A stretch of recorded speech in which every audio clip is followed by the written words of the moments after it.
Bhogaratova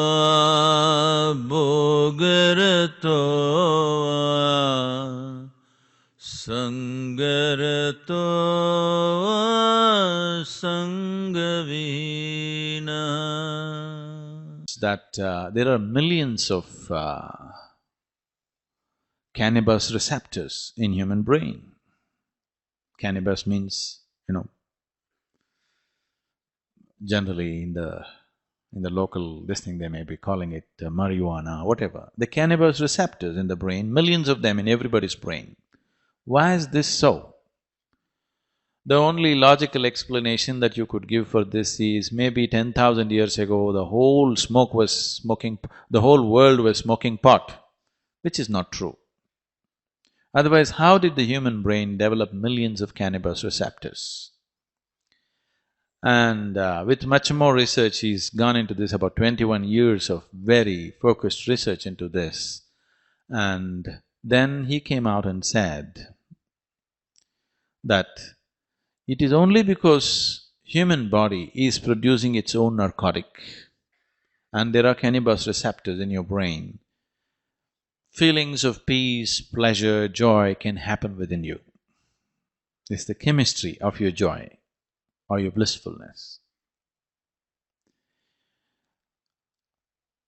Instead of spending 21 years of research, if you had just asked me, I would have gotten you stoned without anything from outside.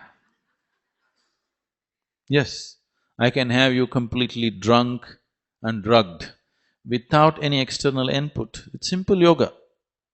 Just if you sit here, I'll have you completely drunk, intoxicated, but fully aware. The reason why we are against alcohol and drugs is because it intoxicates and takes away your awareness and spoils your health and destroys you. Suppose these drugs were such, they intoxicated you, but they also made you very alert and intelligent and had very wonderful impact on your health, all of us would be into it, isn't it so? Yes or no? Always, the yogics, you need to understand this, the science has been expressed in a dialectical form in this country.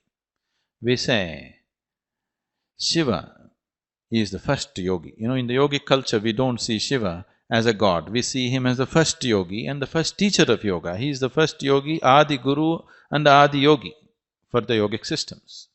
And he is a great yogi who sits in great alertness, at the same time he is a drunkard. He is a smoker of pot.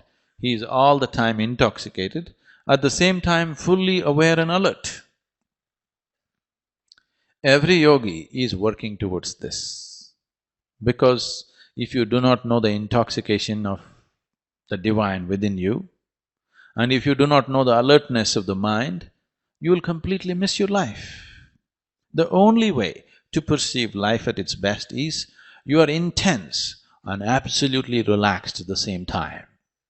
Right now the problem with most people is, if you ask them to be intense, they will become tense. If you ask them to relax, they will become lax. Both in laxity and tension, you will miss life, isn't it? Yes or no? Both in laxity and in tension, you miss life. When you're intense and absolutely relaxed, this is only possible if you're absolutely aware, at the same time you're absolutely drunk. So this is how we describe the first teacher of yoga. He is a drunkard, but a great yogi. And in many ways, every yogi is just that, he is a drunkard and a great yogi. I can get you drunk without alcohol, without any drug, with your own system. So, you're producing your own narco, consuming your own narco, and it has a tremendous impact on your health, well-being, mental alertness, perception, everything. So are you the ball and the bat and the catch also? Because that's how the system is made. That is how the atomic is made, it is self-contained. That is how the subatomic is made. That is how the individual is made. That is how the cosmos is made. Right now, the biggest contradiction and the problem with logical thinking, the height of irrationality of rationale is relativity and quantum theory. One is talking and describing the ways of the atom, another is talking about the ways of the cosmos, and they're diametrically opposite to each other. This is the height of irrationality of the rationale, isn't it so?